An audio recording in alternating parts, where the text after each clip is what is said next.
नमस्कार, मैं Ashok Raj albedo IAS में आप सबका हार्दिक स्वागत एवं अभिनंदन करता हूं। आज जो टॉपिक है करंट अफेयर का टॉपिक है, इस पर विशेष रूप से चर्चा करेंगे। आईएएस या अदर स्टेट की पीसीएस की परीक्षा में या अदर स्टेट के जो वनडे के भी एग्जाम में आते हैं या टीचर्स के भी एग्जाम में आने वाले कोई भी एग्जाम के हर एग्जाम में परीक्षा में एक करंट अफेयर का ऐसा टॉपिक है जो प्रत्येक एग्जाम में पूछे जाने की संभावनाएं हैं। आगे 5-6 महीने 7-8 महीने तक चलेगा। आगे भी कुछ करंट ऐसे भी होंगे जो साल 2 साल तक भी चलते हैं। तो करंट आप जब पेपर देंगे, कोई भी एग्जाम में बैठेंगे, खास करके पीसीएस में या समीक्षा अधिकारी में, तो आपको एक आइडिया मिलेगा। यह प्रश्न इस प्रकार का बनता है। हम जो टॉपिक बनाए हैं, पहला जो हम क्वेश्चन लाए हैं, इसमें WHO की बात है और मलेरिया से संबंधित है। WHO वर्ल्ड हेल्थ ऑर्गेनाइजेशन, विश्व स्वास्थ्य संगठन, वर्ल्ड हेल्थ ऑर्गेनाइजेशन, विश्व स्वास्थ्य संगठन ने अभी हाल ही में 2 देश ऐसे हैं जिनको मलेरिया मुक्त घोषित किया है। वो कौन से 2 देश हैं? नंबर 1 और नंबर 2। 2 देश ऐसे कौन से हैं? तो ये प्रश्न पूछा जा सकता है। अभी हाल ही में मार्च 2023 में WHO ने, विश्व स्वास्थ्य संगठन ने किन 2 देशों को मलेरिया मुक्त घोषित किया है? तो एक घटना जो है मार्च 2023 की है, मार्च 2023 की है। 2 देश ऐसे हैं जिनको मलेरिया मुक्त घोषित किया है WHO ने। ये प्रमाण पत्र देता, ऐसे नहीं, प्रमाण पत्र देगा। एक का नाम है अजरबैजान,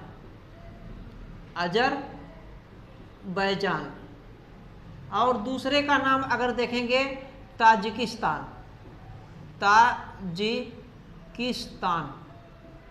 ये 2 देश हैं जिनको अभी हाल ही में अर्थात मार्च 2023 में WHO ने मलेरिया मुक्त घोषित किया है। ये दोनों देश कैसे हैं? ये दोनों देश मलेरिया मुक्त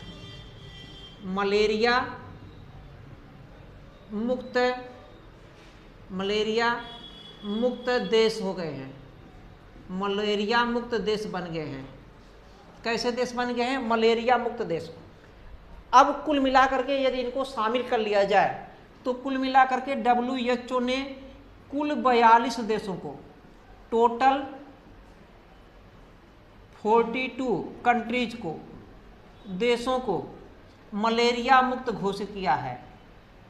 मलेरिया मुक्त घोषित किया है। यहां तक समझ में आ गया। अभी हाल ही में मार्च 2023 में 2 देशों को, अजरबैजान और ताजिकिस्तान, ये 2 देशों को मलेरिया मुक्त घोषित कर दिया है देश। और कुल कितने देश अब शामिल हो गए हैं? कुल 42 देश। कुल 42 देशों को मलेरिया मुक्त घोषित कर दिया गया है अभी तक। ये है अभी तक। किसने घोषित किया है? WHO ने, वर्ल्ड हेल्थ ऑर्गेनाइजेशन। जो बच्चे नहीं जानते हैं, इसका मतलब होता है, W का मतलब होता है वर्ल्ड, और H का मतलब होता है हेल्थ है, और O का मतलब होता है ऑर्गेनाइजेशन।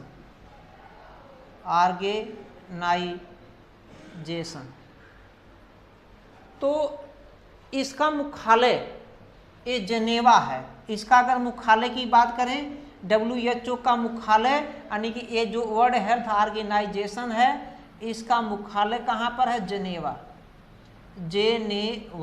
ये जेनेवा कहाँ पर है? अगर बात करेंगे तो स्विट्जरलैंड में।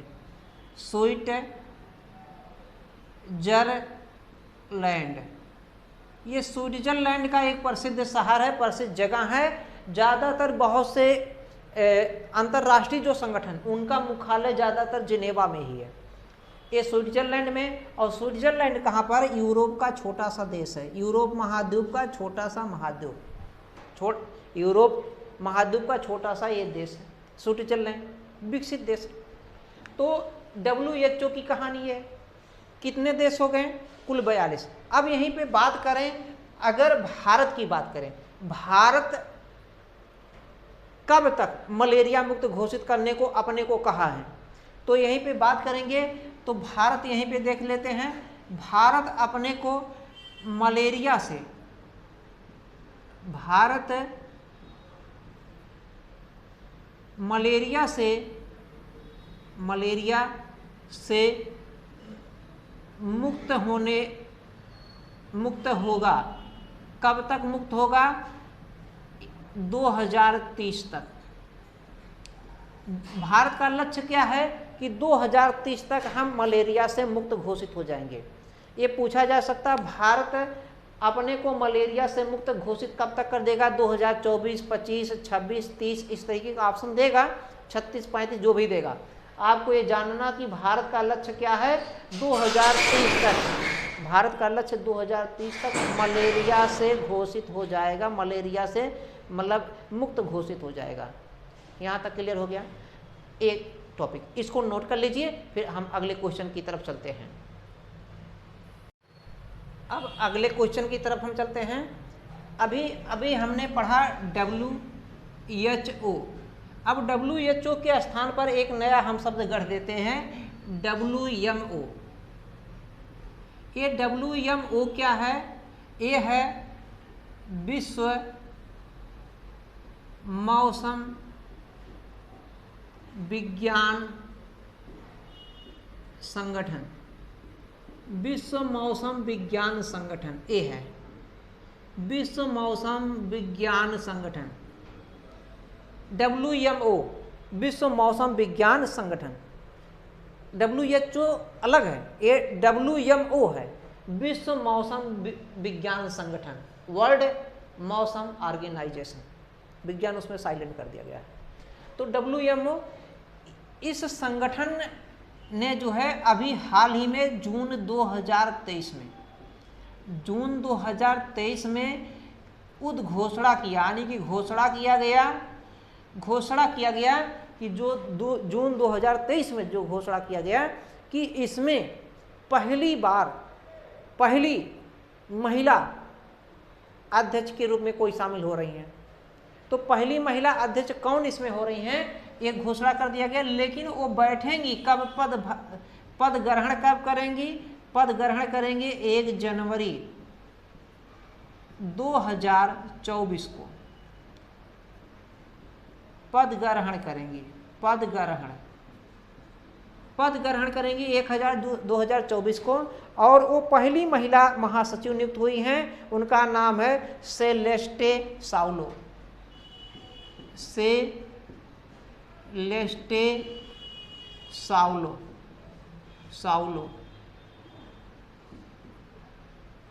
ये इनका नाम है सेलेस्टे साउलो। ये पहली महिला जो हैं सचिव होंगी। ये क्या होंगी? पहली महिला सचिव होंगी। पहली महिला महासचिव, सचिव है कि महासचिव है, तो पहली महिला महासचिव नियुक्त होंगी। पहली महिला महासचिव नियुक्त हुई हैं सेलेस्टे साउलो। WMO में पहली बार ऐसा हो रहा है। तो पूछा जा सकता है पहली महिला, अभी तक कोई महिला नहीं नियुक्त हुई है, तो पहली महिला नियुक्त हुई है सेलेस्टे साउलो। ये पहली महिला सचिव के रूप में नियुक्त हुई हैं। ये जून 2023 में उद्घोषणा किया गया है, लेकिन 1 जनवरी 2024 से पद ग्रहण करेंगे। अब ये कहाँ की है, ये बहुत कम पूछा जाएगा, लेकिन अगर बात करें ये कहाँ की हैं, तो ये अर्जेंटीना की है। कहाँ की? अर्जेंटीना सब जान रहे होंगे, ये दक्षिण अमेरिका महाद्वीप का है। दक्षिण अमेरिका महाद्वीप में पूर्व साइड में यदि आप देखेंगे, यानी कि अंध महासागर के बगल में, अगर ऐसे देखेंगे ये उत्तरी अमेरिका है, ऐसे ये उत्तरी अमेरिका है, इस तरीके का आपको दिखेगा। ये दक्षिणी अमेरिका की बात करेंगे तो दक्षिणी अमेरिका नहीं दिख रहा हो, छोटा सा और बना सकते हैं इस तरीके का। ये दिख रहा होगा, नहीं दिख रहा है? चलिए देखिए फिर से हम बना देते हैं यहाँ पर।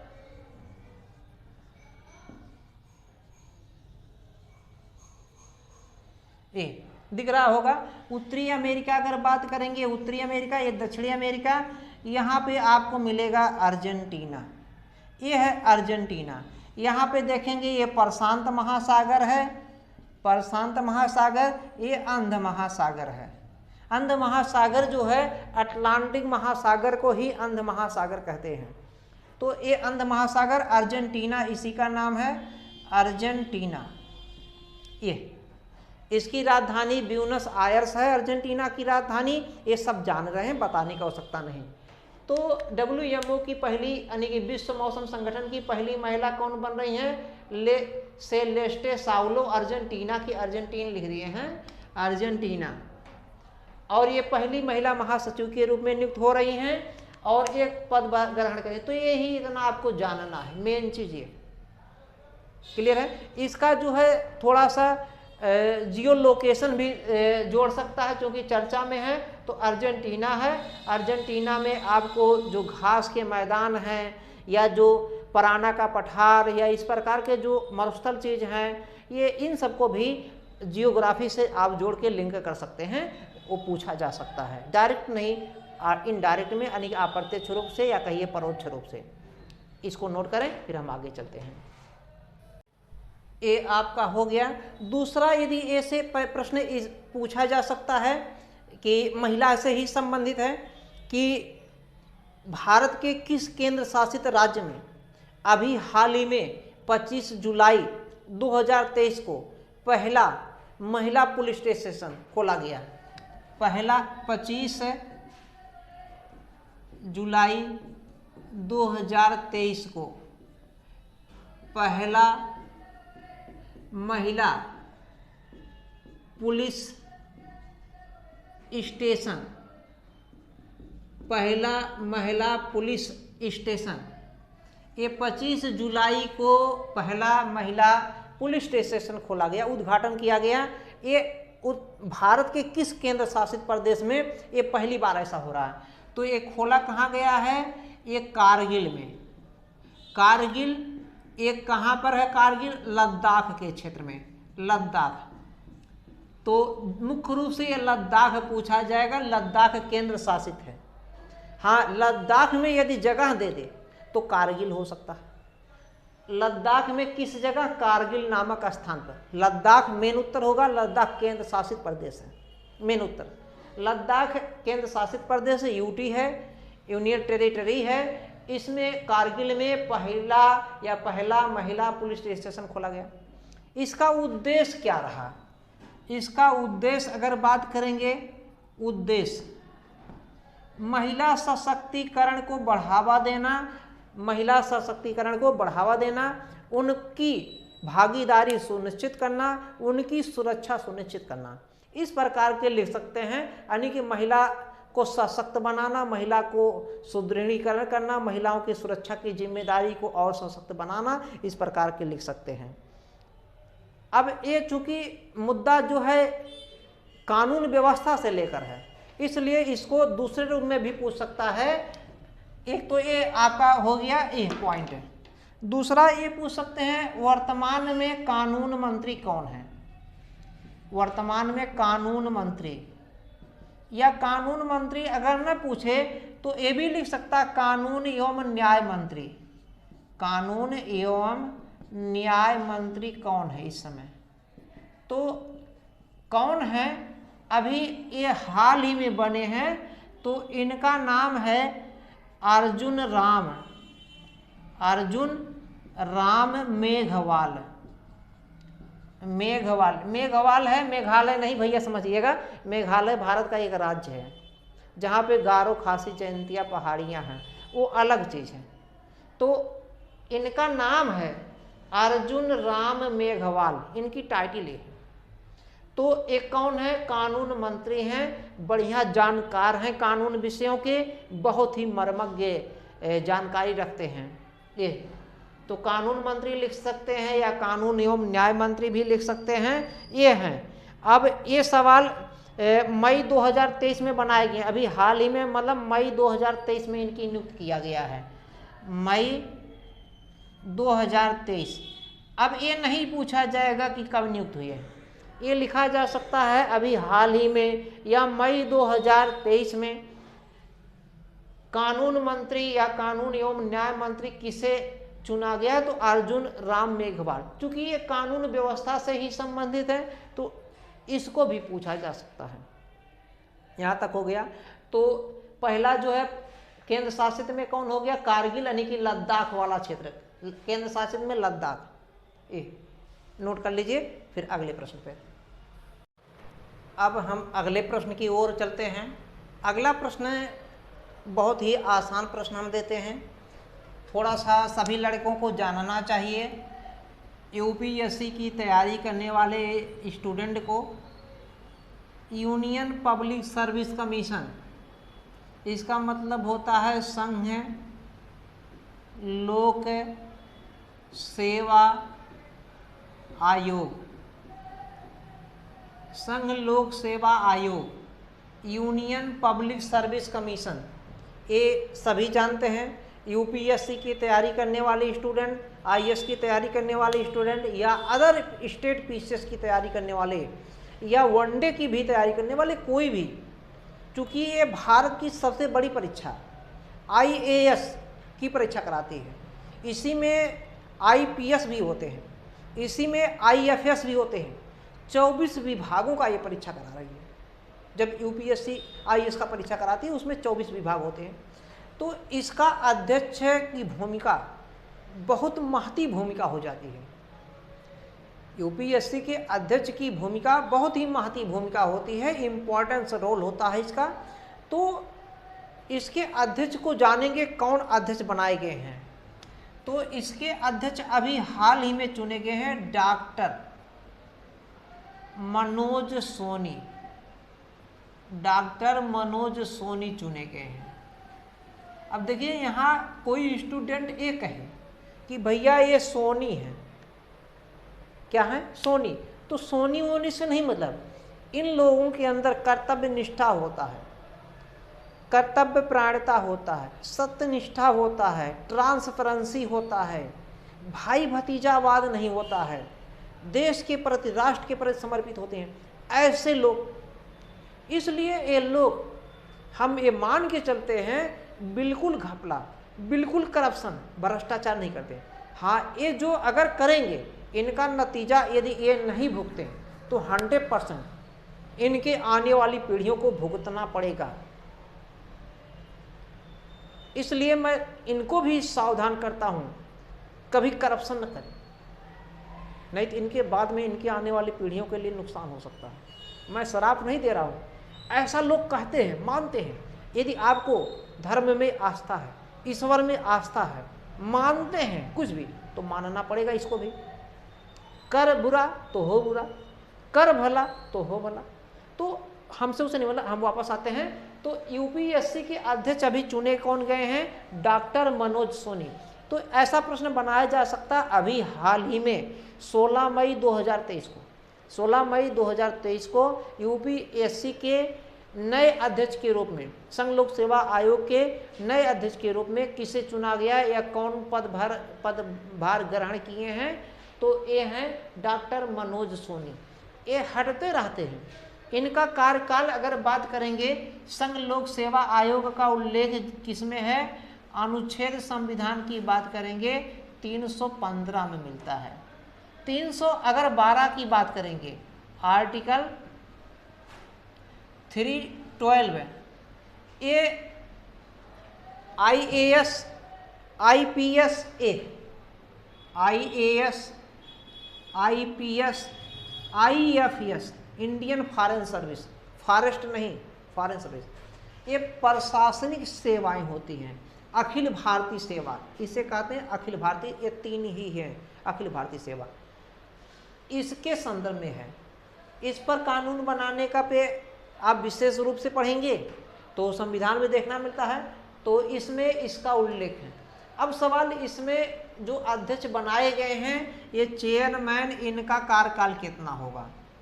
ये जो चेयरमैन है, अध्यक्ष, इनका कार्यकाल 2 कंडीशन होता है, 65 ईयर्स वर्ष, 65 वर्ष अधिकतम इनका उम्र होने का क्या है, 65 वर्ष।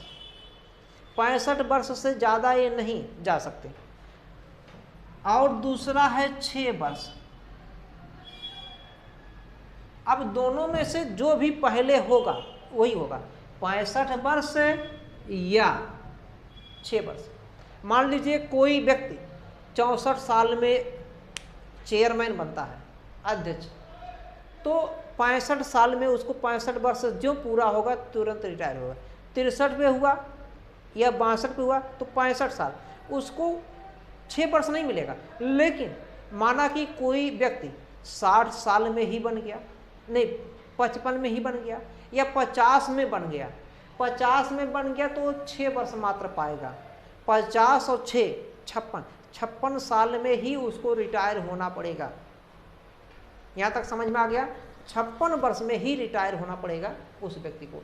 तो 6 वर्ष है या 65 वर्ष, जो भी पहले हो, जो भी पहले हो जाए। मान लीजिए कोई 51 वर्ष पे हो गया, कोई 55 पे हो गया, 55 और 6, 55 6 कितना हो जाएगा, 61 वर्ष पर ही रिटायर। लेकिन अगर कोई कहे 6 वर्ष हमारा है और मान लीजिए 64 वर्ष पे हुआ है तो मात्र 1 वर्ष पाएगा, यानी 65 साल में रिटायर होना पड़ेगा। ये कॉन्सेप्ट है। जितने भी पदाधिकारी, लगभग जितने पदाधिकारी जो सरकारी सेवाओं के माध्यम से जा रहे हैं किसी भी पद पर, इस प्रकार के जैसे पद हैं, सरकारी सेवाओं के माध्यम से जा रहे हैं, गवर्नमेंट सर्विस के माध्यम से जा रहे हैं, उनके लिए 6 वर्ष या 65 वर्ष जो भी पहले हो।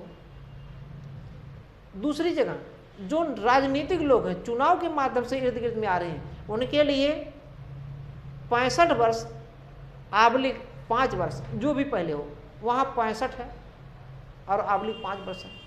ज़्यादातर यही, कुछ में चुनना पड़ेगा। तो इसमें ये है, इसके बारे में इतना जान गए, बस इसको हटा दिया जाए।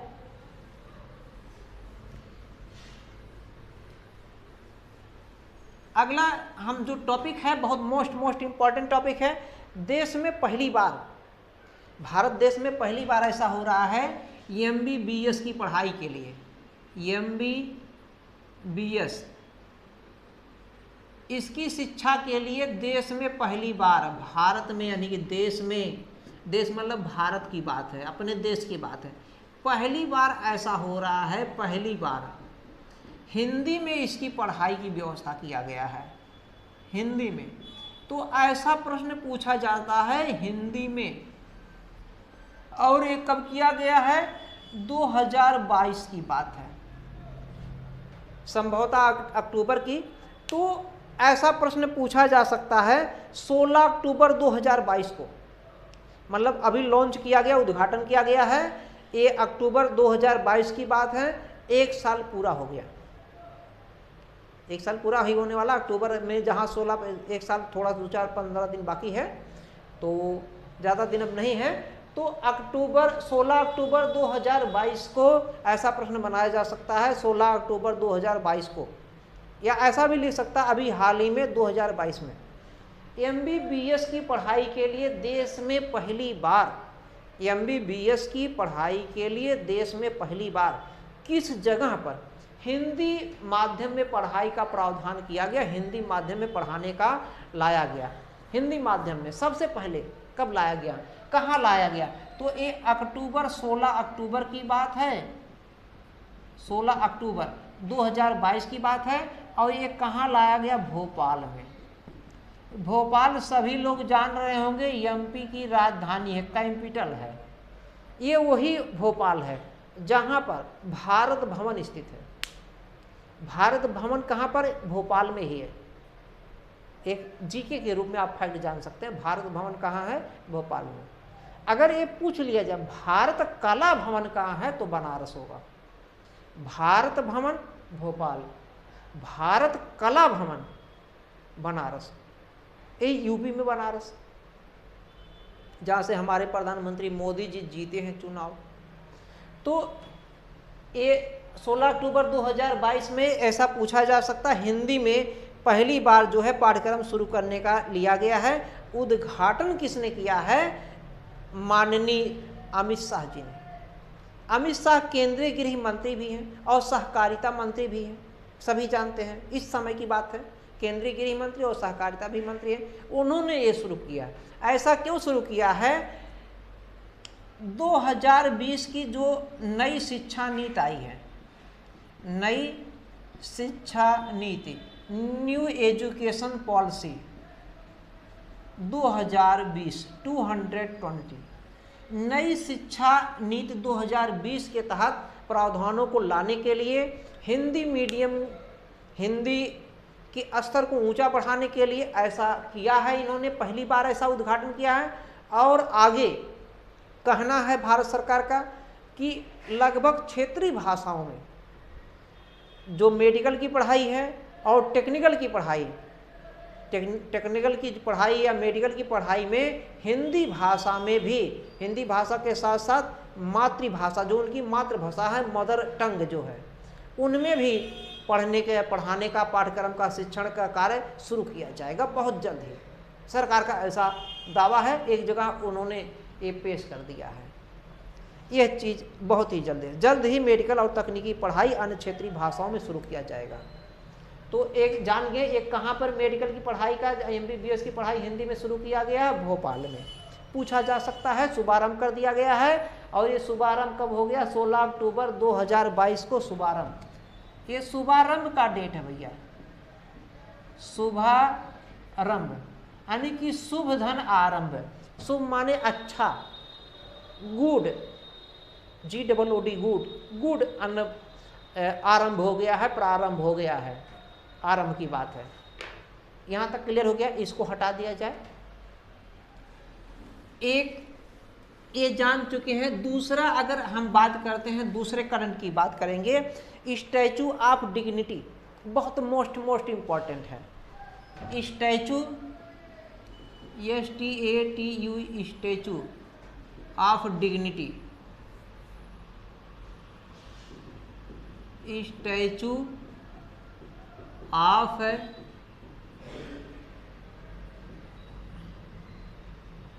डिग्निटी ऐसे लिखा रहेगा। स्टैचू ऑफ डिग्निटी का मतलब होता है मर्यादा।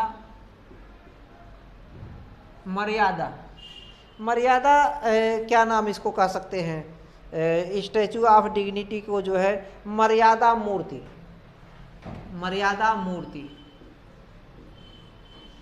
स्टैचू ऑफ डिग्निटी ऐसा प्रश्न हमने बना लिया है। हमारे पास इस प्रकार के प्रश्न हैं, तो हमने बना लिया है, इस प्रकार के प्रश्न हमने बना रखते हैं पहले से। हम ही नहीं, कोई भी टीचर दिल्ली में तो क्लास शुरू होने के पहले इस तरीके का अपना वो बनाए रखते हैं, क्या क्या प्रश्न जो टू दी पॉइंट है, इंपॉर्टेंट है, जो एग्जाम में प्रबल पूछे जाने की संभावनाएं रहती हैं, इस प्रकार के बने रहते हैं। तो बहुत ज़्यादा नहीं होता है, तो टू दी पॉइंट लड़के को समझ में भी आना चाहिए और एग्जाम में करेक्ट भी होना चाहिए। स्टूडेंट फालतू गाथा पढ़ने से मतलब नहीं है। कोई बहुत से टीचर फालतू भी बताते रहते हैं, तो फालतू से नहीं मतलब है, जो एग्जाम में आए, जो यूजफुल हो, यूजलेस नहीं, यूजफुल। तो स्टैचू ऑफ डिग्निटी जो है, मर्यादा मूर्ति जो है, ये कहाँ पे ऐसा प्रश्न हमने बना रखा है? अभी हाल ही में 12 अक्टूबर 2022 को, अभी हाल ही में 12 अक्टूबर 2022 को स्टैचू ऑफ डिग्निटी या लिख सकते हैं मर्यादा मूर्ति, ये किस स्थान पर बनाया गया है? Statue of dignity.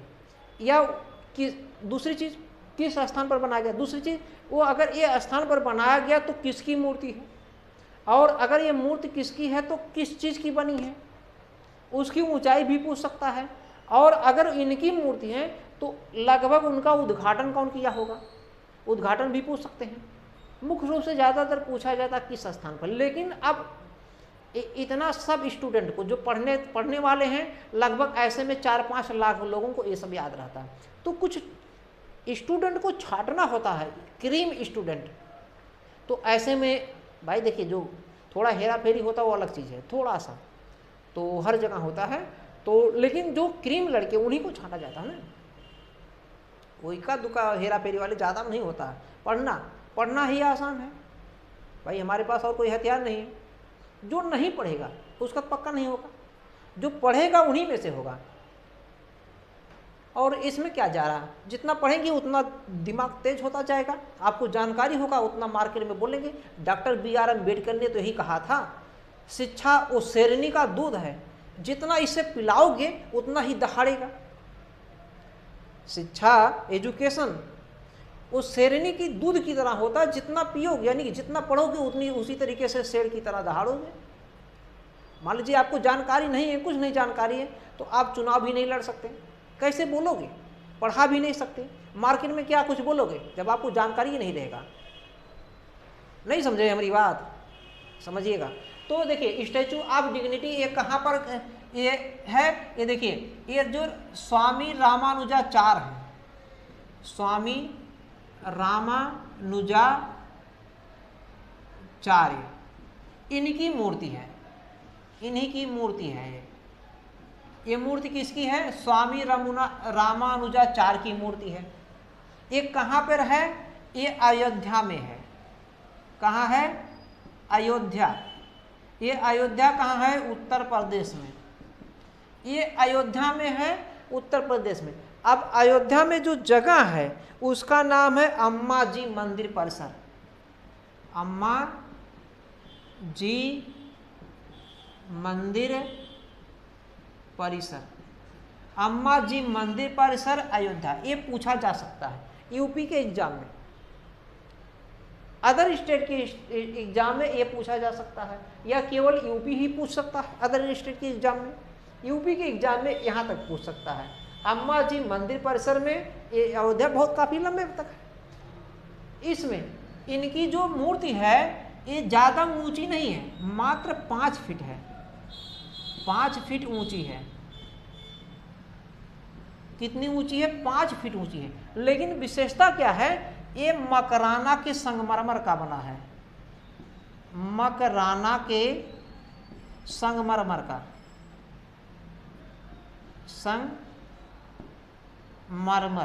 मकराना का संगमरमर जो होता है, जो मार्बल है, मार्बल में सबसे बढ़िया क्वालिटी का मकराना का संगमरमर मार्बल होता है, तो सबसे अच्छी क्वालिटी का बना है। अब ये जो बनाया गया है, उद्घाटन जो किया गया है, इनके स्वामी रामानुजाचार्य के 1000वीं जयंती पर, 1000वीं जयंती पर जो है उद्घाटन किया गया है। अब ये सवाल डेट तो नहीं पूछा जाएगा, लेकिन ये लिखा जा सकता 12 अक्टूबर 2022 को। ये 12 अक्टूबर 2022, इसका भी 1 साल होने वाला है, ओनली 1 ईयर होने वाला है, 1 वर्ष। तो 12 अक्टूबर 2022 को, अभी हाल ही में 12 अक्टूबर 2022 को ये कहाँ खोला गया, statue of dignity. Statue of dignity मतलब मर्यादा मूर्ति जो है, स्वामी रामानुजाचार्य की मूर्ति है। कितना ऊंची है, मात्र 5 फुट ऊंची है, मकरान के संगमरमर का, अम्मा जी मंदिर परिसर अयोध्या में 1000वीं जयंती पर है। ये पहली चीज। दूसरी चीज अब देखेंगे, अगर इसमें कुछ और है तो एक ये पूछ सकता है, इसका अनावरण किसने किया है, उद्घाटन किसने किया है। तो उत्तर प्रदेश में है, तो उत्तर प्रदेश के जो मुख्यमंत्री हैं योगी आदित्यनाथ जी ने किया है। योगी यानी कि ये CM हैं, योगी जी, इन्हीं के द्वारा उद्घाटन हुआ है। उद्घाटन यानी कि अनावरण किया, या अनावरण कह सकते हैं, अनावरण यानी कि समझ गए ना, अनावरण उद्घाटन इन्होंने ही शुरू किया। तो ये समझ में आ गया होगा, स्टैचू ऑफ डिग्निटी या मर्यादा मूर्ति ऊंचाई कितना है, किस चीज का बना है, कहाँ पर है, किसकी मूर्ति है, किसने उद्घाटन किया है, किस जयंती पर, और 12 अक्टूबर 2022। इतना समझ में आ गया तो इसको नोट कर लीजिए, फिर हम अगले पर चलते हैं। नोट करें तुरंत। अब हम दूसरे प्रश्न की ओर चलते हैं। दूसरा प्रश्न क्या है, देखिए, यदि ये पूछ लिया जाए अभी हाल ही में, अक्टूबर की बात है, अभी जो हमने पढ़ा वो अक्टूबर की ही बात था। अब दूसरा अक्टूबर में 29 अक्टूबर की बात करें, 29 अक्टूबर को 29 अक्टूबर 2022 की ही बात है। विश्व में भगवान शिव की, शंकर भगवान अर्थात महेश की, महेश मतलब शंकर भगवान, ये वही शंकर भगवान की बात हो रही है जो टांडो नृत्य मतलब मुद्रा में है।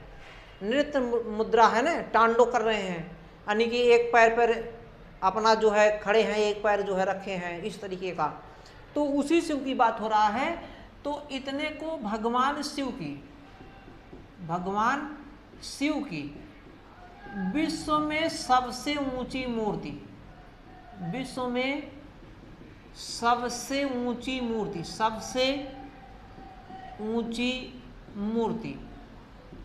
स्थापित हुआ है। ये जो मूर्ति स्थापित हुआ विश्व में शिव की मूर्ति, ये पूछा जा सकता अभी हाल ही में 29 अक्टूबर 2022 को भगवान शिव की मूर्ति विश्व में सबसे ऊंची मूर्ति स्थापित हुआ है। पहले नंबर पे पूछा जा सकता है किसकी मूर्ति है, इनकी शिव की मूर्ति जो है कहाँ पर है। तो ये किस मुद्रा में है? ध्यान मुद्रा में है। ये मूर्ति कैसे है? ध्यान मुद्रा में है। विश्व में सबसे ऊंची है। अब सबसे ऊंची है तो इसका मतलब इसकी ऊंचाई कितनी होगी? ऊंचाई अगर बात करेंगे 369 फीट है। 369 फीट इसकी ऊंचाई है। 369 फीट इसकी ऊंचाई इस मूर्ति की। ध्यान मुद्रा में भगवान शिव की सबसे ऊंची मूर्ति है। अब एक कहाँ पर स्थापित है? नाथ द्वारा। ये नाथ द्वारा कहाँ है? राजसमंद। ये कहाँ पर?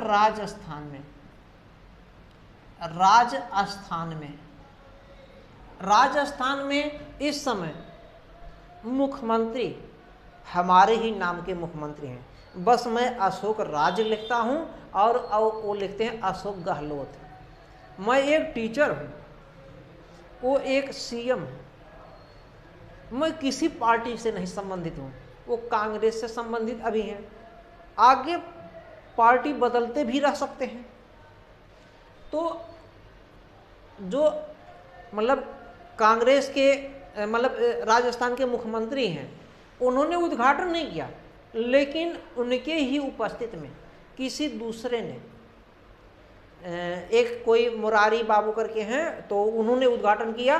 तो इसलिए बहुत इम्पोर्टेंट नहीं उद्घाटनकर्ता का नाम। अगर मुख्यमंत्री उद्घाटन करते तो राजस्थान के परीक्षा के लिए इम्पोर्टेंट होता। इन्होंने मुख्यमंत्री ने उद्घाटन किया तो उनकी उपस्थिति में कोई दूसरे पर्सन ने उद्घाटन किया तो वो इम्पोर्टेंट नहीं उद्घाटन करता।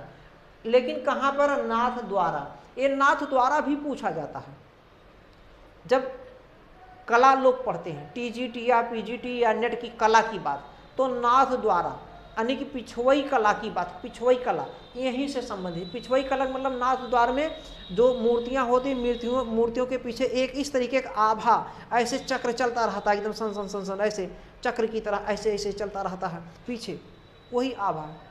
तो पीछे यानी कि पिछवई बहुत सजाया बजाया जाता है, मेवाड़ शैली से संबंधित होता है ये नाथ द्वारा, मेवाड़ शैली।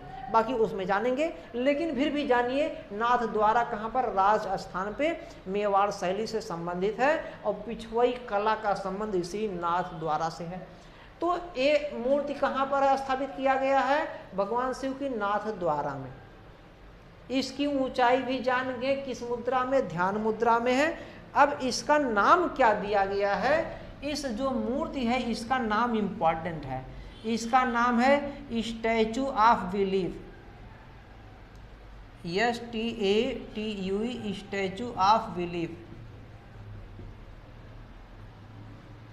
यानी कि यही है statue of belief. Statue of belief इसका मतलब हिंदी भी जान लीजिए, इसका मतलब हिंदी में क्या कहते हैं, क्या नाम इसका, विश्वास स्वरूपम। इसको हिंदी में कहते हैं विश्वास, बिल्कुल माने विश्वास होता ही, विश्वास स्वरूपम, स्वरूपम। तो स्टैचू ऑफ, अभी पढ़ चुके हैं डिग्निटी, स्टैचू ऑफ डिग्निटी पढ़ चुके हैं। स्टैचू ऑफ डिग्निटी कहाँ है, मर्यादा मूर्ति अयोध्या में, योगी ने किया उद्घाटन, मात्र 5 फुट की, रामानुजाचार्य की थी, है ना, मकरान के संगमरमर का था। ये जो है स्टैचू ऑफ बिलीव है, विश्वास स्वरूपम, विश्वास स्वरूपम कहाँ पर है, नाथद्वारा राजस्थान में स्टैचू ऑफ बिलीव। इतना नोट कर लीजिए, इसका इंपॉर्टेंट, ये दोनों बहुत मोस्ट इंपॉर्टेंट है, नोट कर लीजिए तुरंत।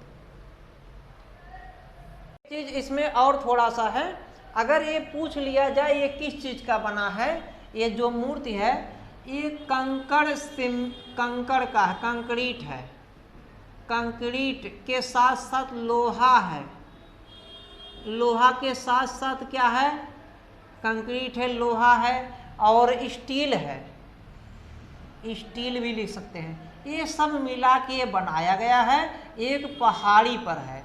कहाँ, राजस्थान में कहाँ पर है, एक पहाड़ी पर, ये पहाड़ी पर है। तो इसका मतलब पहाड़ी पर है तो बहुत विस्तृत होगा, विस्तार में बना है, यानी कि विस्तृत क्षेत्र है। इसका क्या है, क्षेत्र, विस्तृत क्षेत्र है।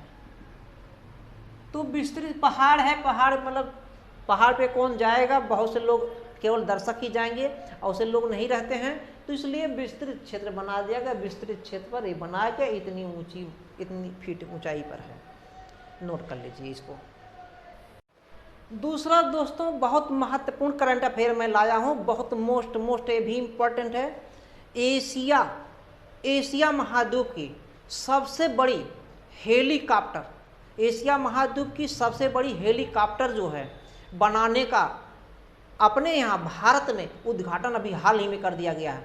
ये 6 फरवरी को उद्घाटन किया गया है और खुद प्रधानमंत्री मोदी ने किया 2023 में, 6 फरवरी 2023 को उद्घाटन किया प्रधानमंत्री मोदी ने, जबकि इसकी आधारशिला उन्होंने ही रखा था 2016 में। 2016 से तब से बन रहा था। जैसे इस समय अगर बात करें बुलेट ट्रेन के लिए निर्माणाधीन अभी भी है, बुलेट ट्रेन के लिए सब पटरी है, जो भी सब सामान है सब बन रहा भी, और 2026 में बुलेट ट्रेन पक्का शुरू कर दिया जाएगा, ऐसा मैं कह रहा हूं और प्रधानमंत्री भी कह रहे हैं, लोग ऐसा आंकड़ा भी लगा रहे हैं। तो विश्वास, सबका साथ सबका विश्वास, विश्वास लेके चलना हमारे प्रस्तावना में भी है, विश्वास शब्द। तो वापस हम आते हैं, तो हमने बताया ना कि एशिया का सबसे बड़ा, अगर बात करें एशिया महाद्वीप जो है विश्व का सबसे बड़ा महाद्वीप है। एशिया का सबसे बड़ा हेलीकॉप्टर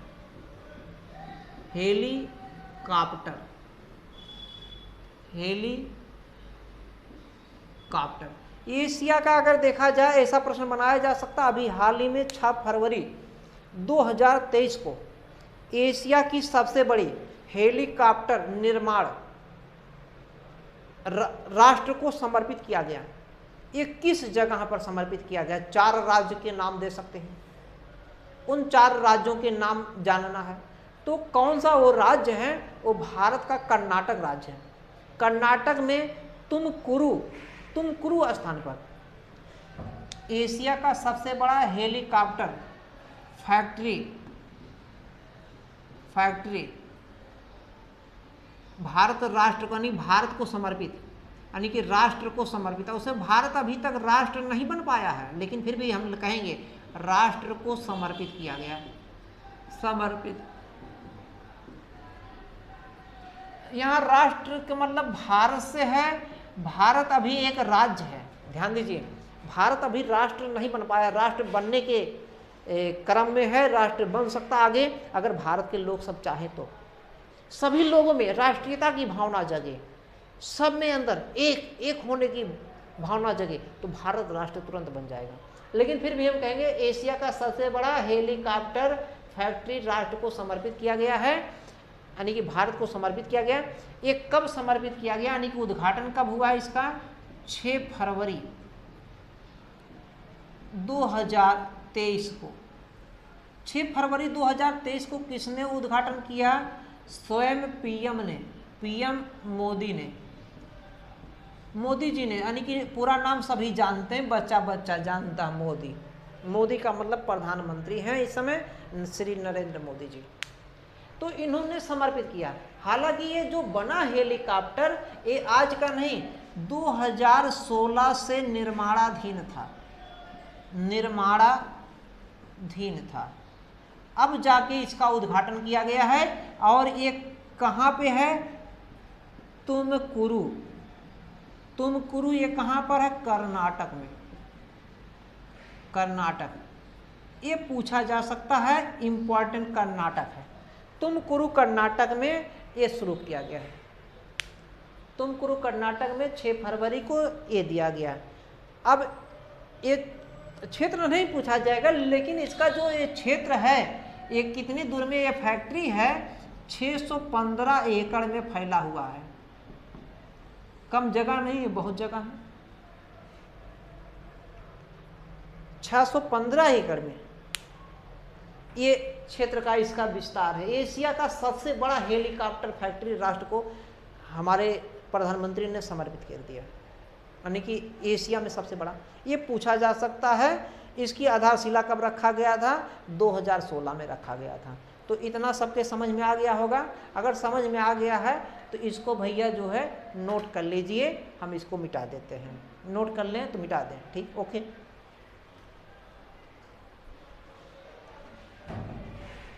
यहाँ तक हो गया है। दूसरा, अगर हम करंट की बात करते हैं, दूसरे करंट की बात करते हैं, बहुत मोस्ट ये भी इंपॉर्टेंट है, ज्ञानपीठ पुरस्कार। ज्ञानपीठ पुरस्कार, ज्ञानपीठ पुरस्कार से पूछा जा सकता है। ये जो ज्ञानपीठ पुरस्कार है ये भी लिखा जा सकता है अभी हाल ही में, या डेट दिया जा सकता है 27 मई 2023 को।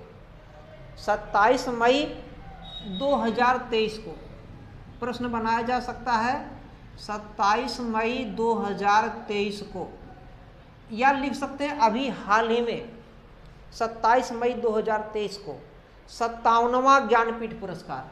कौन सा ये पुरस्कार है? 57वां। किस क्रम का है ये भी पूछा जा सकता है। 27 मई 2023 को ज्ञानपीठ पुरस्कार दिया गया, ये किस क्रम का?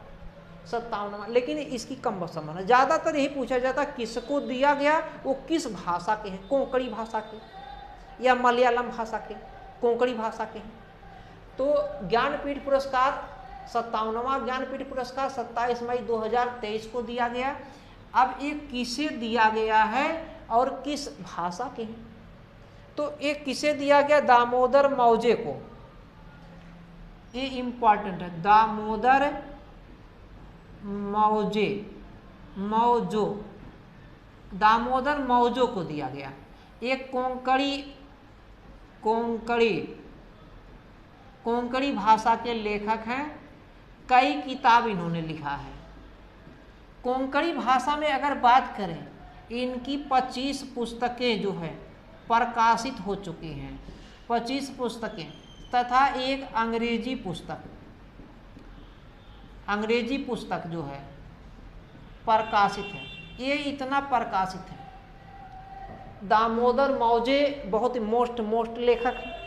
कोंकणी भाषा के लेखकों में इनके पहले मात्र अभी एक लोग ही पाए हैं पुरस्कार, ज्ञानपीठ पुरस्कार एक लोग मात्र इनसे पहले पाए, ये दूसरे क्रम के हैं।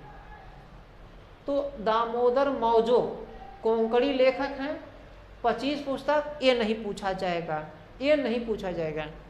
किस पुस्तक के लिए मिला है ये हो सकता पूछा जाए, किस पुस्तक के लिए। और ये भी पूछा जाता है कि इस पुरस्कार की राशि कितनी है, इसमें कितना राशि मिलता है, पुरस्कार राशि कितना होता है। 11 लाख रुपया होता है, अभी भी काफ़ी दिन से ही है 11 लाख रुपया। इनके साथ देखिए एक कॉन्सेप्ट होता है प्रशस्ति पत्र, जो भी पुरस्कार मिलेगा प्रशस्ति पत्र सब में रहेगा, उसको लगभग 1 साल भी दिया जाता है, ये भी लगभग समय रहता है। तो ये नहीं, 11 लाख रुपया इंपॉर्टेंट है। तथा वाग देवी की प्रतिमा, ये कैसी प्रतिमा वाग देवी की? कांस्य प्रतिमा, कांस्य प्रतिमा, ये इंपॉर्टेंट है। वाग देवी और कांस्य, कांस्य प्रतिमा जो है कांस्य से निर्मित होती है, ये इंपॉर्टेंट है। ये इनको मिला। अब कौन सा पुस्तक अगर बात करें हैं तो लिखा है the bet and other stories, किस पुस्तक के लिए मिला होगा?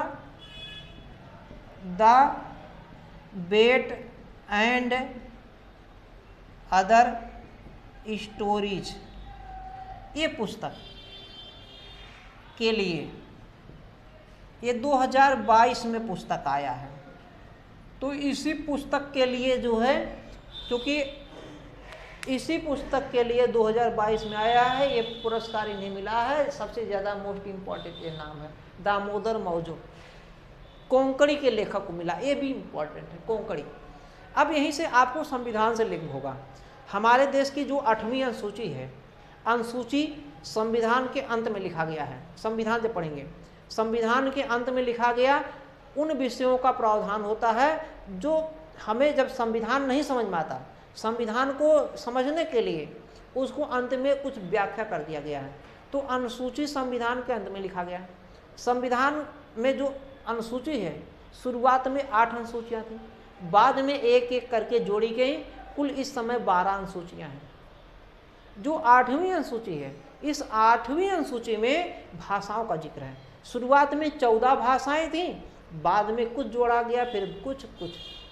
तो यहाँ पे अब मुझे एक्यूरेट नहीं याद है, लेकिन एक कोंकणी जो भाषा है ये शुरुआत में नहीं था, इससे बाद में जोड़ा गया।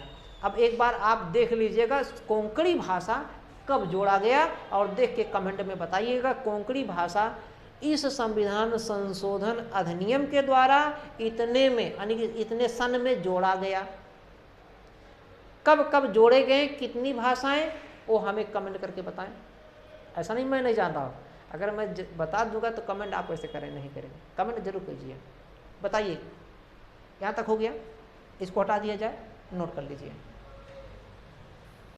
भैया। अब हम दूसरे प्रश्न की ओर चलते हैं। दूसरा प्रश्न हमारा जो क्या है, इंदिरा गांधी स्मार्टफोन योजना। अभी हाल ही में ऐसा पूछा जा सकता है कि अभी हाल ही में 10 अगस्त 2023 को ऐसा प्रश्न दिया जा सकता है। अभी हाल ही में 10 अगस्त 2023 को, अगस्त की बात है, अभी ज़्यादा दिन नहीं हुआ, 2023 को इंदिरा गांधी स्मार्टफोन योजना ये किस राज्य ने शुरू किया? किसके लिए? केवल पुरुष के लिए या केवल महिला के लिए? देखिए नाम है इंदिरा गांधी, इससे कॉमन सेंस यदि आप लगाएंगे, कॉमन सेंस, तो कॉमन सेंस से पता लगेगा कि ये केवल महिला के लिए, इसमें पुरुष शामिल नहीं होंगे। तो कितनी महिलाओं को ये फ़ोन दिया जाएगा? इस इंदिरा गांधी स्मार्टफोन योजना जो है 1.35 करोड़ महिलाओं को, केवल महिला को, महिला मतलब जो लड़कियां हैं उन्हीं के लिए है, अब छोटी बच्चियों के लिए नहीं है। इतना करोड़ महिलाओं को यह जो है मिलेगा, इतना करोड़ महिलाओं को। ये इतने तारीख को शुभारंभ किया गया है, शुभारंभ किया गया। अब सवाल है किस राज्य ने ऐसा शुरू किया है, इस बात को ध्यान देना है, किस राज्य ने। तो देखिए इंदिरा गांधी के नाम से फिर कॉमन सेंस लगाएं, ये उसी तरीके का कॉमन सेंस। कुछ प्रश्न होते हैं सोचने वाला होता है, समझने वाला, थोड़ा सा यदि पढ़ें तो कॉन्सेप्ट लगा लेंगे। जैसे मैंने एक बार ऐसे पढ़ाते समय यदि पूछ लिया किसी लड़की से या लड़के से भी, बहुत से लोग थे, हमने कहा बताइए यदि इंदिरा गांधी और महात्मा गांधी की 2 मूर्तियां लगी हैं थोड़े थोड़े दूर पर, और एक जो है माली आता है फूलों की माला, या कोई भी व्यक्ति आता है फूलों की माला दोनों के गले में चढ़ा के चले जाते हैं। अब बताइए जो है एक गाय यदि मान लीजिए भूखी बहुत प्यासी है तो फूलों की माला किसकी खाएगी? तो गांधी की खाएगी, या इंदिरा गांधी की खाएगी, या जो है पटेल की मूर्ति की खा लेगी।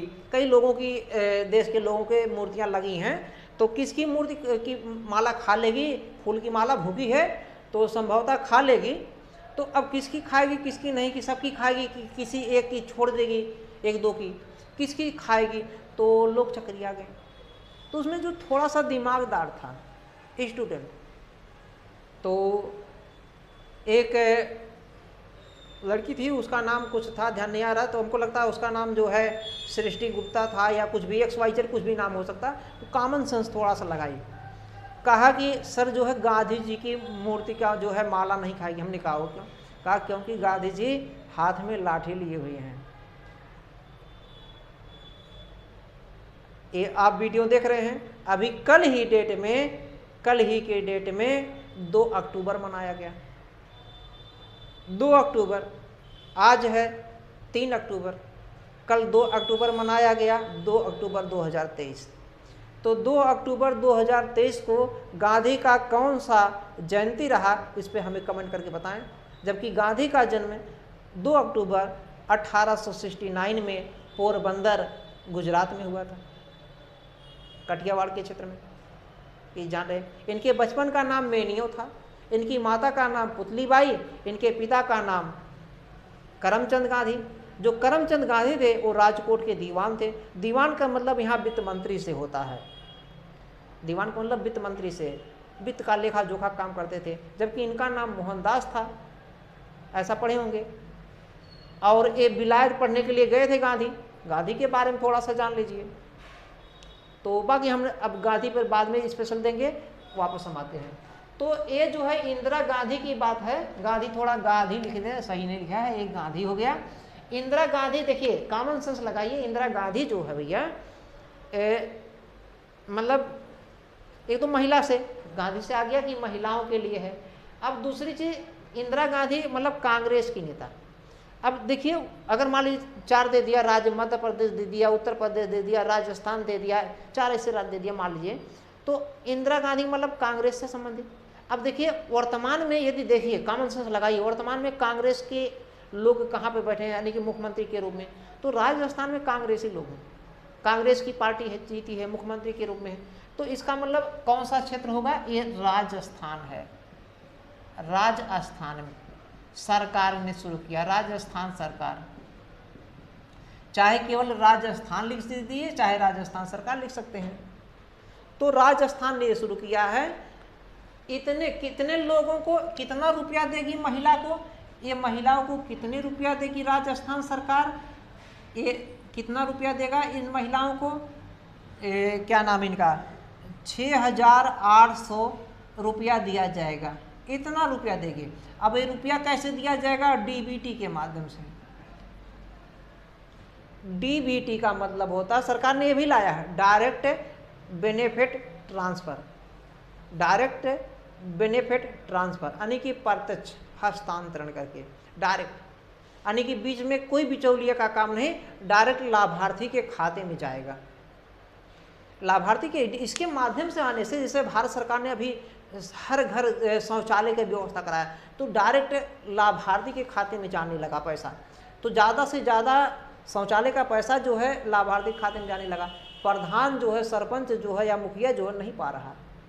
लेकिन फिर भी ये लोग इतने शातिर होते हैं, शातिर मतलब समझ रहे हैं ना, बहुत चालाक होते हैं ये, मतलब धूर्तबाज भी कह सकते हैं, जो भी कह सकते हैं, लेकिन ऐसा सब नहीं होते। बहुत से लोग ईमानदार हैं, देश के लिए कुछ करना चाहते हैं। तो डीबीटी होने के बाद में भी जो कर्मचारी लोग हैं जिनके माध्यम से पैसा आ रहा है, वो कुछ बहुत से लोगों को पैसा निकाल लेते हैं। 12,000 रुपये के लिए जो है ये लोग पाता ही नहीं, गांव का बहुत से गरीब आदमी नहीं पाया है। या इसी के माध्यम से प्राइमरी जो बच्चे हैं उनके लिए जो सरकार ने लाया नियम कि डायरेक्ट उनका जो है जूता मोजा का या कपड़े का कॉपी किताब का डायरेक्ट बच्चे में जाए, तो इससे भी बहुत से, सब नहीं ऐसा लेकिन बहुत से उसमें लोग बौखला जाते हैं कि हमारे माध्यम से आता था हम देते थे, आपके माध्यम से क्या, अरे अगर बच्चे को जाना डायरेक्ट बच्चे के खाते में जाए क्या बुराई है।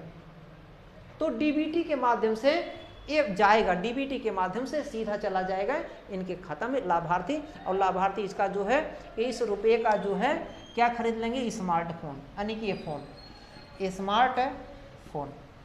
और इसकी खास विशेषता है इसमें 3 साल का 3 वर्ष का जो है डाटा मुफ्त मिलेगा, डाटा मुफ्त रहेगा।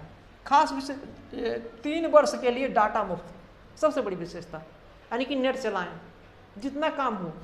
अब देखिए इसका सदुपयोग भी कर सकते हैं, दुरुपयोग। जैसे अगर बात करें यूपी में माननीय श्री अखिलेश मंत्री ने लोगों को लैपटॉप दिया, अब जिन लोगों ने उसका नकारात्मक प्रयोग किया, कोई उससे अपना फिल्म में देखने लगे, मूवी देखने लगे, कोई ऐसे चलो गाना वाना सुनते हैं, दुरुपयोग हो रहा। किस लोगों ने उसे का टाइप सीख लिया, टाइपिंग से करके वो नौकरी पैसे मांगे। बहुत से लोगों ने वो नेट से उसी को दुकान पे खोल लिया, ऑनलाइन की दुकान, कई सी चीजें चलती हैं, सॉफ्ट मानी टाइपिंग का काम या फॉर्म भरने का, बहुत से काम ऐसे होते हैं। तो कौन सा उसका सदुपयोग करता है, कौन सा उसका दुरुपयोग, सवाल ये है। सरकार तो अच्छे काम के लिए दे रही है, कोई भी सरकार हो, अखिलेश सरकार ने भी दिया ऐसे।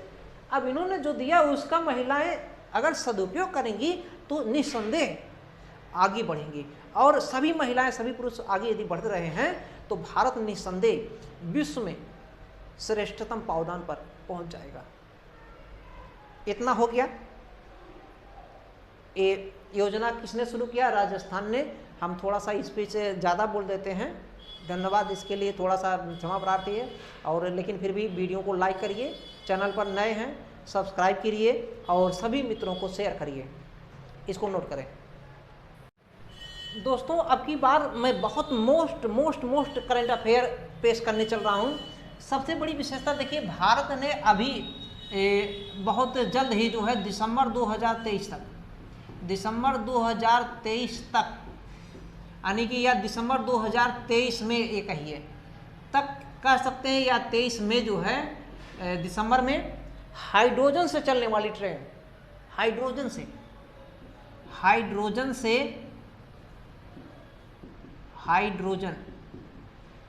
से चलने वाली ट्रेन उद्घाटित कर देगी। भारत हाइड्रोजन से चलने वाली ट्रेन शुरू कर देगी। ये संभवतः दिसंबर 2023 की बात है। 2023 में हाइड्रोजन मतलब समझ रहे हैं ना। अब देखिए हाइड्रोजन जो है, अगर बात करें हाइड्रोजन स्वच्छ ईंधन के रूप में आता है। हाइड्रोजन को जलाएंगे यदि तो क्या बनता है, सभी जानते हैं क्या बनेगा, जल। चूंकि कोई भी चीज जलेगा बिना ऑक्सीजन के जलेगा नहीं, इसका मतलब किससे अपक्रिया कर रहा है, ऑक्सीजन से। समीकरण संतुलित नहीं, यहाँ पे 2 लिख दिया, यहाँ पे 2, तो इसका मतलब हाइड्रोजन को जलाने पर अगर जलाएंगे तो पानी बनेगा, और पानी कोई नुकसान नहीं। इसका मतलब हाइड्रोजन से जो ये ट्रेन चलेगा ये पर्यावरण के अनुकूल होगा, पर्यावरण का मित्र होगा, इको फ्रेंडली होगा। तो ये जो ट्रेन चलेगा हाइड्रोजन से, इस ट्रेन का नाम पूछा जा सकता है। ट्रेन का नाम अभी हाल ही में उद्घाटन इसका किया गया कि दिसंबर तक हमने, यानी कि आ गया है कि उद्घाटन में कि मतलब घोषणा में आ गया कि दिसंबर 2023 में इसका उद्घाटन होगा पक्का। तो हाइड्रोजन से जो ट्रेन चला इसका नाम पूछा जा सकता है। इस ट्रेन का नाम है वंदे ट्रेन। ये इंपॉर्टेंट है, इस ट्रेन का नाम क्या है, वंदे ट्रेन। नहीं ट्रेन नहीं, वंदे मेट्रो, ये ध्यान दीजिए। वंदे ट्रेन भी लिख सकता है, वंदे मेट्रो, ये वंदे मेट्रो। अब ये जो चलेगा कहाँ से, कालका से शिमला। कालका भी सब जानते हैं और शिमला भी सब जानते हैं। कालका से शिमला हेरिटेज सर्किट पर,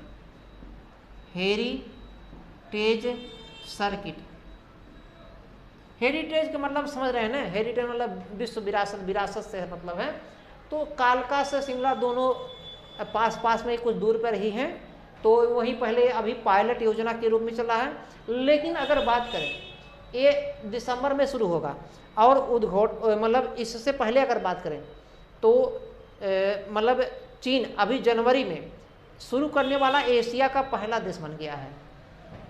जनवरी 2023 में हाइड्रोजन से चलने वाला ट्रेन जो शुरू किया है, चीन पहले नंबर पे हो गया, एशिया का पहला हो गया है। एशिया का पहला देश बना है भैया। हाइड्रोजन से चलने वाली ट्रेन का उद्घाटन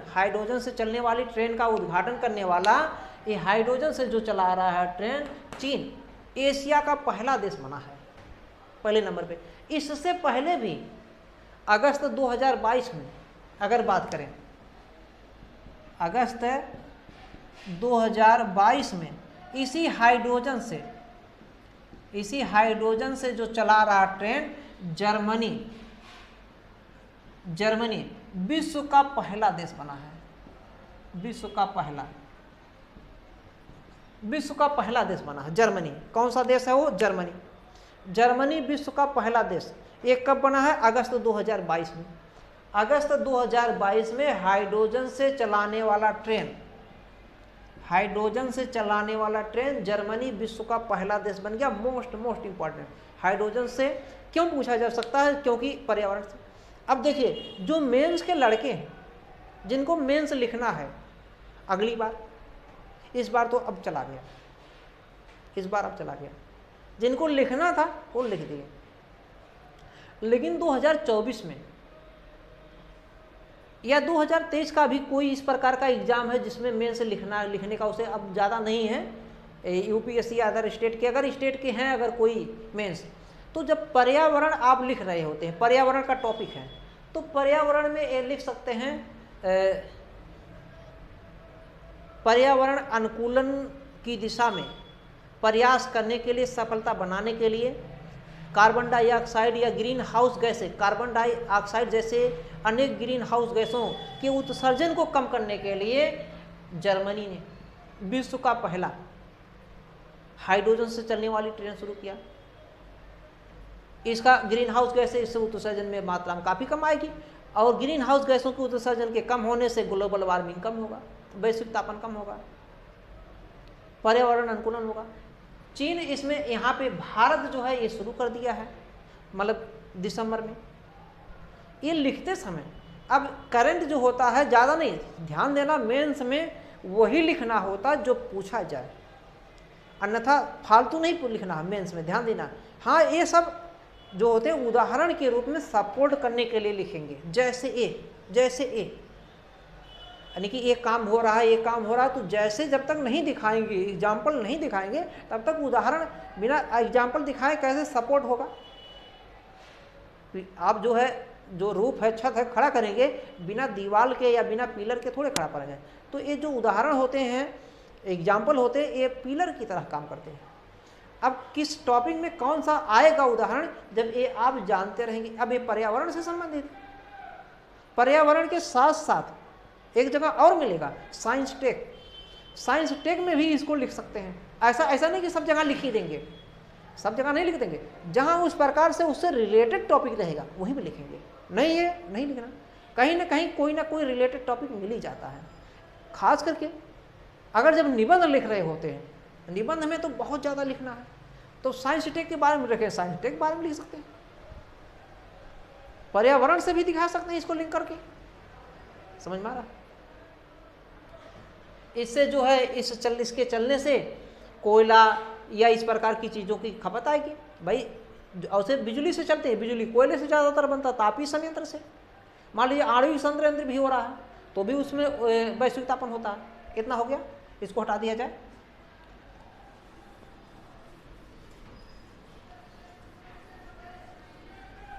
अगला देखते हैं, अगला जो है टॉपिक हमारा 108वां विज्ञान कांग्रेस की बात हो रहा है। 108वां राष्ट्रीय विज्ञान कांग्रेस, 108वां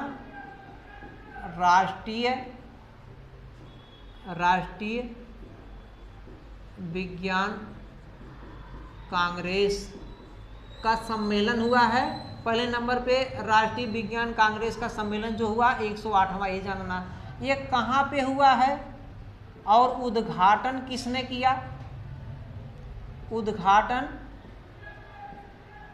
उद्घाटन किसने किया ये जानना है। और ये कब, ये तो कब जो है इस डेट को दिया रहेगा, वो तो एग्जाम्पल में रहेगा कि अभी हाल ही में या इस तारीख को 108वां भारतीय राष्ट्रीय विज्ञान कांग्रेस का उद्घाटन कहाँ किया गया? तो ये नागपुर में किया गया है। कहाँ पे किया गया? नागपुर में। अब नागपुर का अगर जगह का नाम दे देता है तो जगह का नाम भी जान लीजिए। जगह का नाम है राष्ट्र संत। अब से जगह का नाम नहीं पूछा जाएगा। राष्ट्र संत की बात है। राष्ट्र संत तुकडोजी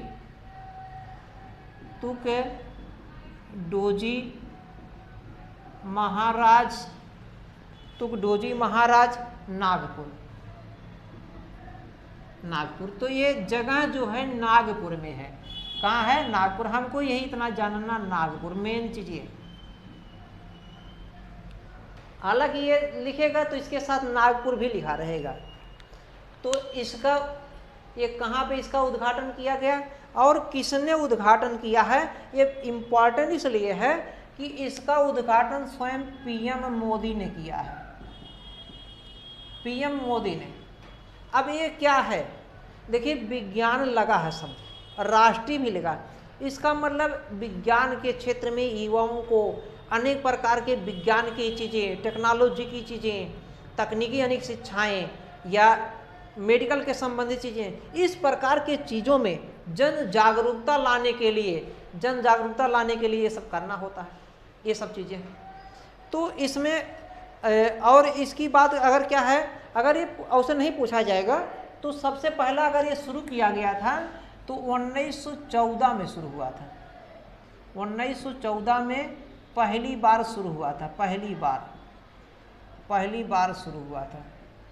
हालांकि यह नहीं पूछा जाएगा पहली बार कब शुरू हुआ है, लेकिन स्टेटमेंट बनाते समय निम्न कथनों पर विचार करें। भारत यानी कि राष्ट्रीय विज्ञान कांग्रेस का पहला जो है शुरुआत पहला 1914 पहली बार शुरू हुआ। अब इस समय कौन है? इस समय 108वां शुरू किया गया नागपुर में। ये ज़्यादातर इम्पोर्टेंट है इतना, नागपुर में। और ये क्या है? बाल विज्ञान है, बालकों के लिए है, विज्ञान के क्षेत्र में, जनजाति के क्षेत्र में, इन सब क्षेत्रों में जन जागरूकता लाने के लिए ऐसा किया जाता है। और ये लगभग कब की बात है? ये 3 से 7 जनवरी 2023 से किया गया। 3 से 7 जनवरी 2023 में किया गया। लेकिन यहीं पे अगर इसी के बीच में बात करेंगे, 5 से 6 जनवरी 2023 को महिलाओं के संदर्भ में इस पे हुआ है। राष्ट्रीय महिला विज्ञान कांग्रेस का दिवस मनाया गया, ऐसा लिखा जा सकता है। नाम है यानी कि 10वां महिला विज्ञान कांग्रेस।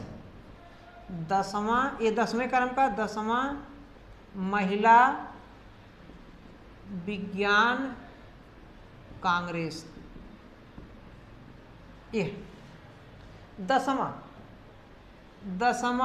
महिला विज्ञान कांग्रेस का अधिवेशन अभी हाल ही में 5 से 6 जनवरी 2023 को कहाँ किया गया?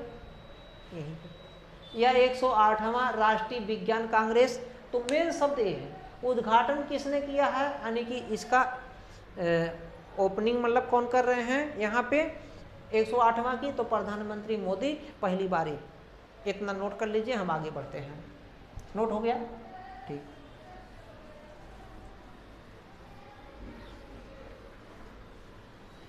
इसमें एक प्रश्न हम और देखेंगे, बहुत मोस्ट है इम्पॉर्टेंट।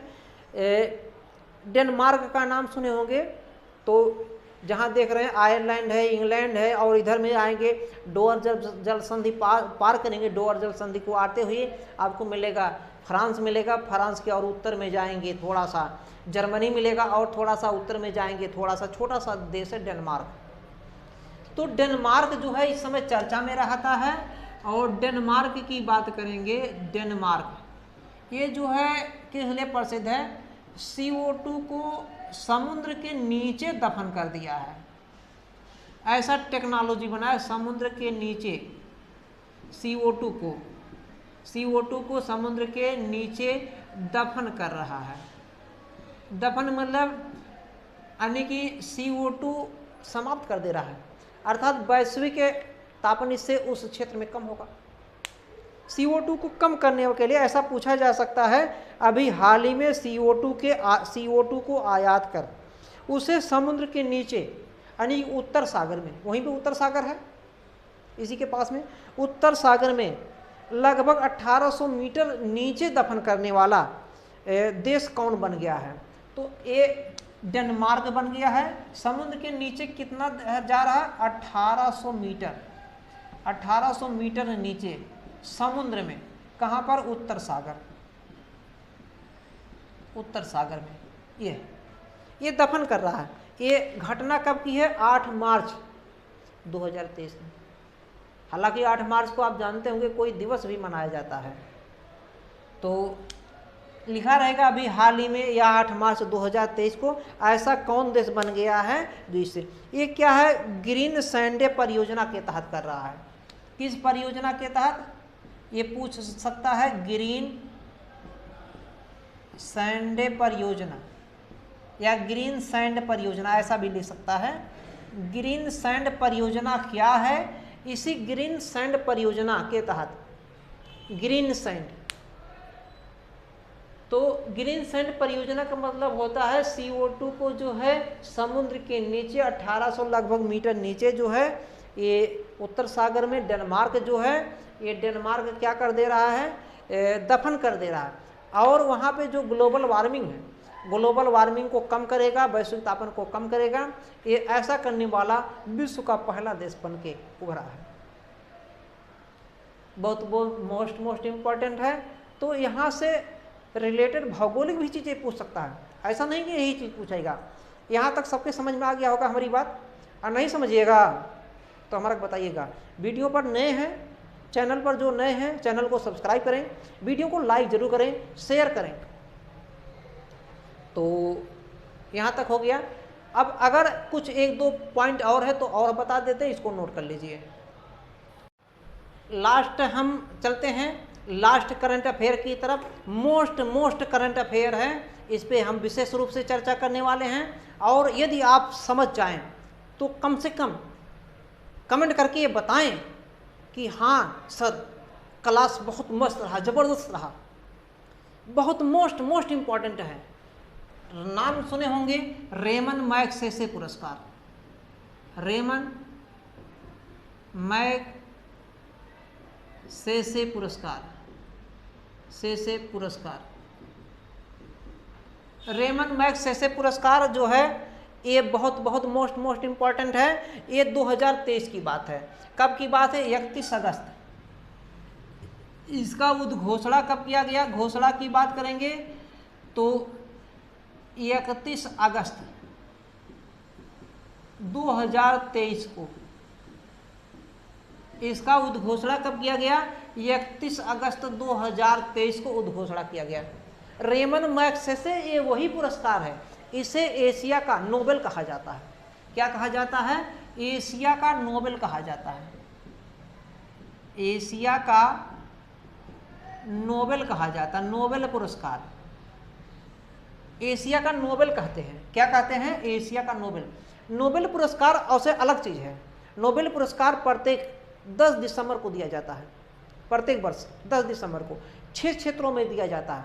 पहले शुरुआत में 5 क्षेत्रों में था, अब 6 क्षेत्रों में नोबेल पुरस्कार अल्फ्रेड नोबेल की स्मृति में दिया जाता है। शांति का नोबेल पुरस्कार नॉर्वे की राजधानी ओस्लो में दिया जाता है, जबकि 5 जो पुरस्कार शेष बचते हैं चिकित्सा, भौतिक, अर्थशास्त्र, साहित्य और क्या नाम है, भौतिक, साहित्य, चिकित्सा, शांति, ये मतलब जो भी शांति वाला केवल शांति का जो है कहाँ मिलता है? अगर बात करेंगे शांति का ये नॉर्वे में, और बाकी 6 जो 5 अन्य हैं, एक है भौतिक का क्षेत्र, दूसरा रसायन का क्षेत्र, तीसरा चिकित्सा का क्षेत्र, अगला जो है साहित्य का क्षेत्र, अगला है अर्थशास्त्र का क्षेत्र, अर्थशास्त्र। ये 5 के 5 जो पुरस्कार मिलते हैं, ये 5 के 5 ये स्टॉकहोम में दिया जाता है।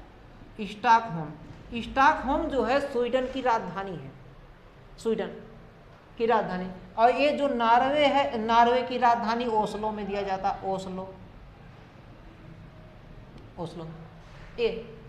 ये बाद में जोड़ा गया था, क्या नाम है, अर्थशास्त्र वाला, लेकिन फिर भी ये इतने एक जगह, ये इतने एक जगह। नोबेल 10 दिसंबर को दिया जाता है अल्फ्रेड नोबेल की याद में। अल्फ्रेड नोबेल ने ही डायनामाइट का आविष्कार किया था, विस्फोटक पदार्थ। तो वापस हम आते हैं, इतना तो जान गए होंगे। अभी हम चल रहे हैं रेमन मैग्सेसे पुरस्कार की घोषणा कब किया गया, 31 अगस्त 2023 को। ये कितने लोगों को दिया गया ये पुरस्कार? ये कुल 4 लोगों को मिला है, कुल 4 व्यक्ति को। 4 संस्था लिख सकते हैं या 4 व्यक्ति, संस्था को भी मिलता है, ऐसा नहीं। ये जो 4 व्यक्ति या संस्था भी हो सकती हैं, इन 4 व्यक्तियों में जो है एक भारतीय है, एक जो है भारतीय है। ये कौन भारतीय हैं? इनका नाम है डॉक्टर रवि कन्नन।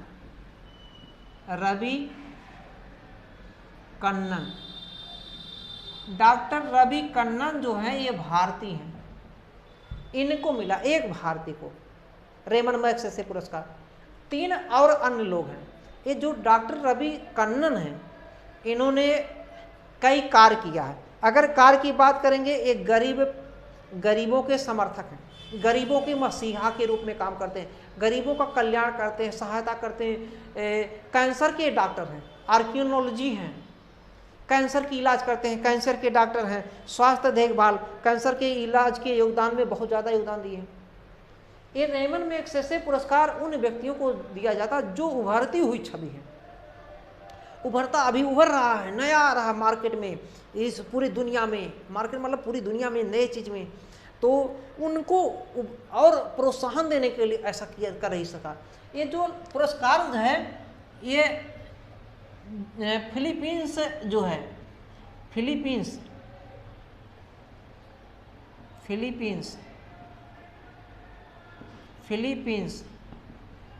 के जो पूर्व राष्ट्रपति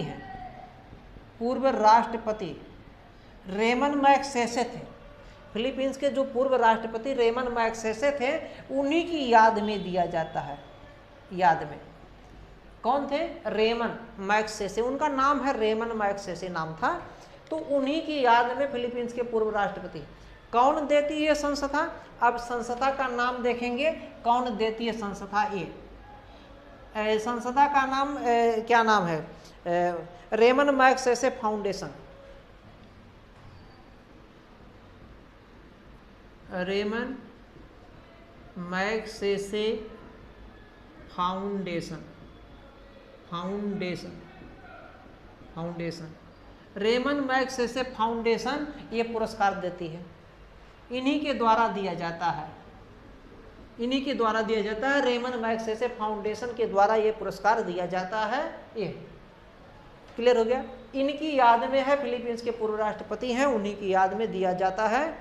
अब कितने लोगों को इस बार मिला है? 2023 में 4 लोगों को, जिसमें एक भारतीय है। ये भारतीय क्या है? ये ऑन्कोलॉजिस्ट है, यानी कि कैंसर लोग के डॉक्टर हैं या गरीब के समर्थक ये भी हैं, और साथ में जो है स्वास्थ्य देखभाल कार्यकर्ता के भी रूप में काम करते हैं। अब और कौन लोग हैं? दूसरे नंबर पे, तीसरे नंबर पे और चौथे नंबर पे ये। तो और अगर बात देखेंगे तो इन पे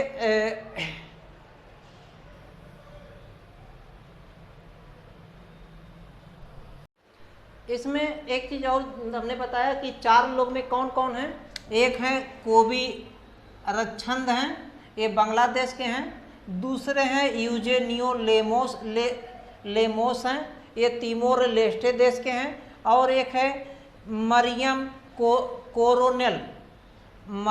कोरोनेल, ये फिलीपींस के हैं। फिलीपींस के खैर बात एक लोगों को पाना बहुत आवश्यक था, क्योंकि फिलीपींस की ही संस्था है रेमन मैग्सेसे फाउंडेशन, वहीं की संस्था द्वारा दिया जा रहा है। और यहीं के ये कौन है, फिलीपींस के पूर्व राष्ट्रपति हैं, उन्हीं की याद में दिया जा रहा है। ये 1957 से दिया जा रहा है। ये पुरस्कार कब से दिया जा रहा है, इनकी याद में कब स्थापित हुआ, 1957 में, 1957 से दिया जा रहा है। अब सवाल, अगर ये कितना रुपया दिया जाता है, तो 50,000 अमेरिकी डॉलर। कितना रुपया दिया जाता है इसमें, 50,000 अमेरिकी डॉलर,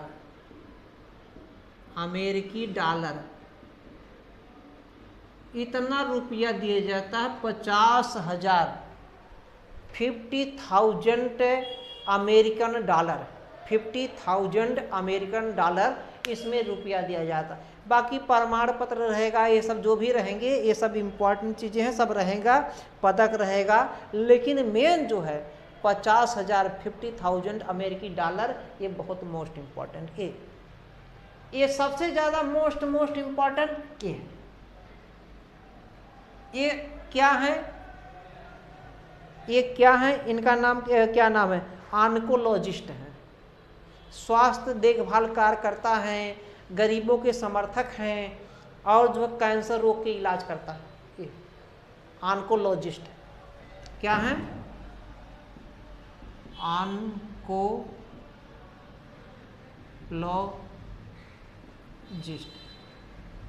यानी कि कैंसर के डॉक्टर हैं। ये मेन चीज है जाना ना। इतना हो गया।